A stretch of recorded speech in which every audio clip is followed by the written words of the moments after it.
I'm speechless. We really enjoyed it. I'm telling you, it was wonderful. Ken, did you come up with this idea? Or was this Jason? Jason, okay. But all of you who participated in the music, thank you so much, every one of you.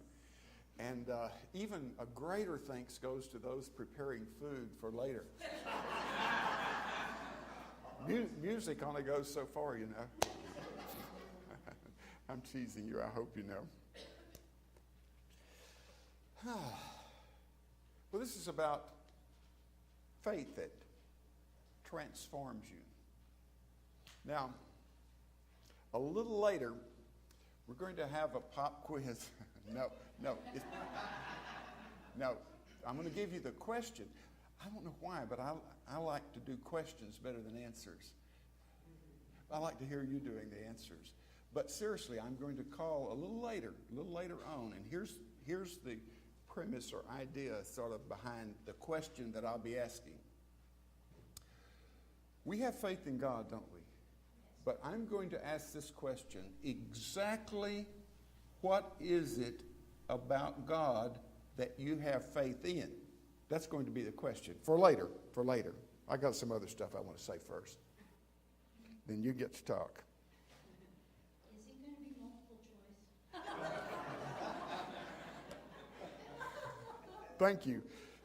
Thank you. Be prepared, though. I like responses from the audience in case no one has figured that out yet. There's a scripture, very interesting scripture that sort of says a little bit of what I'm thinking here. Now, faith, this is from Hebrews, the 11th chapter, the first verse. And because I don't really like the other translations as well, they're all wonderful, but this is the King James. But now faith is the substance of things hoped for and the evidence of things not seen. In other words, it's talking about all of that world out there that is part of the unseen. And I bring that up a lot because basically the real world, you can't see it. Now, that sounds sort of foolish, and especially to someone who hasn't been around Unity or New Thought ever, that might sound a little foolish because what we get involved in is the human experience. But now faith in God, but then exactly what in God? The premise for all that I believe is this: that there is an invisible, intelligent force that undergirds everything. That invisible force. Some people refer to it as divine, a divine power or divine force. And that's okay, whatever you want to call it. Simply, we might be just saying simply God. But the fact is that it underlies and underpins everything that there is. I'm going to give you some examples. Now, if you read National Geographic, you already know this. This is just be old stuff to you. But for example, desert birds living near the Grand Canyon bury thousands of pine cones in the rim of the Grand Canyon. And even when the snow covers it in the winter, those birds go exactly back to where they were buried, and there's no hunting about. It's exact. It's very exact. Okay. Now, salmon, born in streams that feed into the Columbia River in the Northwest, go out to sea.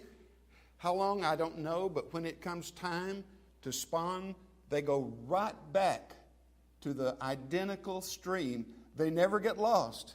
They never go to some other stream. They go right back to that exact place where they were born. Okay? A mother albatross has a baby on the beach among thousands that are identical to this baby. But she goes and gets food in her beak, and when she comes back, she doesn't have to look around or say, "Where are you, kid?" She goes right to that baby that's hers and feeds that baby. Now, there's a poem that was written back in the 1800s, and it's to a waterfowl, and it sort of represents a little of everything that I'm saying, but it's he who from zone to zone guides through the boundless sky thy certain flight. In the long way that I must tread alone will guide my steps aright. Well, we've talked about birds. I started to put in about the insects in Indonesia, the little fireflies that for miles and miles around, their flashes are synchronized all together. No, I mean, think about this now. Now, the human brain is so much greater. Think about the insect in that brain. Think about the birds in that brain. We have such intelligence. We are so smart that we can just ignore this underlying intelligence or resist it, whatever you'd like to say, and then just go on our own happy ways. We're the only ones. We're so smart.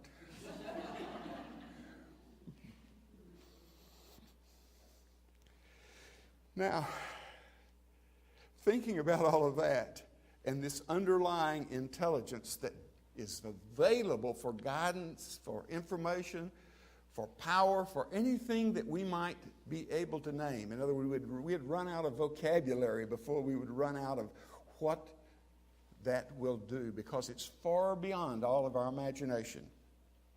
Okay. Now, we have faith in God, but exactly what is it about God that you have faith in? Could you tell me? Love. What? Love. Okay, the love of God. Always there. Have faith in it. What? Always there. Okay, very good. Guidance. Hope. Wait, you're getting my sermon. Go ahead. No, go ahead. What? Hope. Hope? Security. Security? Okay. Oh, it's all good. And choice. Oh, that was so good we can just go eat now. Wait, there's more music later. There's more music later. But now here's a thought. All of those, there were no wrong answers. It's every answer is an A+. Okay, but think about this. I'm just going to add a little bit to this, because this underlying presence that takes care of every bird everywhere, guides it to food, everything that it doesn't have enough, like, deductive reasoning. That's what I talk about, the duck swimming around. A duck has no deductive reasoning, you know.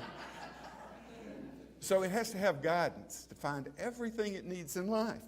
Okay, we're the only ones that can mess that up, screw it up, however word you want to use there. But think about this now. Have faith. We have faith, or do we have faith, that the invisible world, and we could just be saying God, but that we have associated God as so remote that I would just want to say the invisible, all of the energy of the universe, the invisible world. Can we have faith that the invisible world is paying attention to each one of us personally, total attention to us? Have you ever thought of that? Does that occur to you, that you never have a thought that goes unnoticed by this divine energy, by this divine presence, this invisible part of the world you live in? Never a thought that isn't taken in completely for exactly what it means ever. Let me tell you another thing. There is never a tear that you shed, not one tear that you shed that goes unnoticed. Is that amazing? Sometimes we haven't really given ourselves to that kind of faith. We think faith in God, we know God's all right, it's us we're not sure about. But when we come down to it, the real vital thing to transforming our lives is knowing how important to God we are. That every little thing, everything, every little incident, and whether it's a foul up, whether it's our mistakes, all of it is ultimately working toward good as long as we have the faith that God has that personal and exact and precise interest in us. Whether we're in church, whether we're someplace else, whatever we're doing, that is the truth. And we can have faith in it, that we are that important to all the invisible world. Okay, think of another thing. Having faith, and somebody's already said this, that all of your needs are provided for. Now, sometimes we choose to struggle about life. But it was never a spiritual intent that there should be any struggle in your life. It's like the birds we're talking about, finding exactly where that is. There's a divine guidance if we give ourselves over to that way of thinking. It's a way of thinking, and then that way of thinking becomes a way of life. And that's what transforms us. That's the transforming thing. Because, see, suddenly there's someone that might try something and say, okay, I'm going to try to believe that God has that intense interest. And then you go along and some little bumpy thing happens in life, and I'm not sure that God was really paying that much attention to me. You'd be like the man that, I think I've told this before, but please forgive me for that. I've got to go over it again. But he had slipped off of a cliff, and he had caught some limbs that were growing out of the cliff, and he begins to scream and pray to God, and God, help me. And the voice of God came and said, my dear one, just let go, and I'm going to catch you. And there was a silence and a period of time. And he said, is there anyone else up there?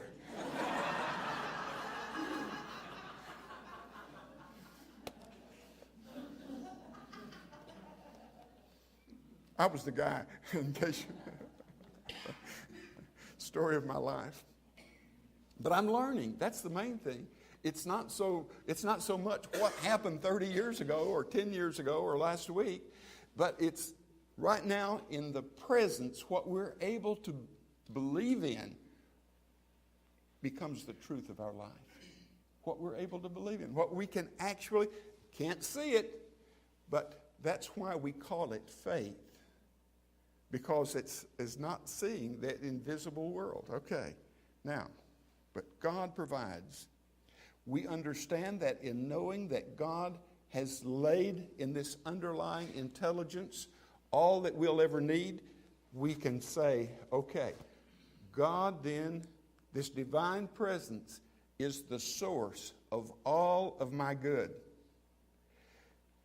It's hard to imagine that everything you will ever need is already in existence in the invisible form. The car you're driving 70 years ago was not there. It was invisible. Well, unless you've got an antique. But there's always an exception to everything, I guess. But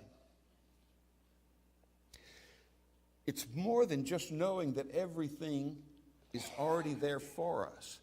But faith now in it, the very faith in that which you haven't been able to see as yet, whether it's a job, whether it's food, no matter what it is in the invisible form, that's where faith comes in.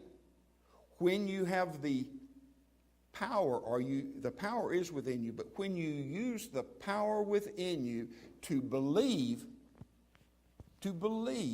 in that which is still in its invisible form, the job you've looked for, anything, no matter what it is. I say so many times to this group, and I've had so many wonderful responses from people, that if you're unemployed, the thing you need to remember is that somebody out there is desperately looking for who you are and what you know and what you can do. And this is a fact. If you have faith, it may seem invisible right now, but that faith itself materializes into reality. This is what happens. How it happens, all the details, I'm not sure how I can explain or don't even want to start. But now, here's one other thing, and this is very hard for somebody that's struggling to believe. But do we have faith that we were sent here, came to this planet, and that our whole thing was to demonstrate prosperity? In other words, to have plenty of everything, the right relationship, the right kind of love in our life, the right kind of job and money, and all of the good that we know exists in the God energy. All of it in this invisible undergirding force. Everything we'll ever need is there. But do we have faith in that? But when we do have faith in that, that is the faith that transcends and transforms our life. It begins to change things. And it doesn't matter how long we've waited to start believing in this type of experience. But I want to tell you from my own experience, it's changed so many incredible things that I just can't. I go around joyous as I meet people today and everything. And on our way here, I told Pat, I said, we're on our way. And I said, my heart is beating faster already. I'm so anxious just to be in this place because it is such a gift. And part of it is the gift I'm talking about, because somehow faith in having and believing in this type of experience is what draws it to you.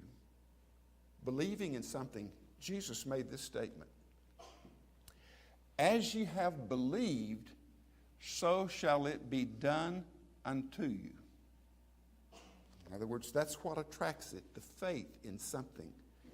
Now, here's another thing that's hard to accept. But have you ever thought of yourself now as an absolute, essential part of the love of God?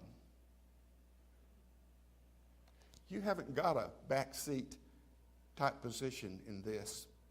You've got an up front, where it's happening, position expressing the love of God. Everybody does. It's just that somehow we don't figure it out. It may take forever because we're so busy with the human experience that we get all confused and think that that's life, the human experience.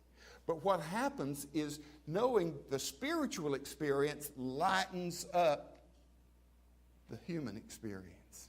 How it does it, how it transforms it, can't tell you, but I see it in so many lives. I do.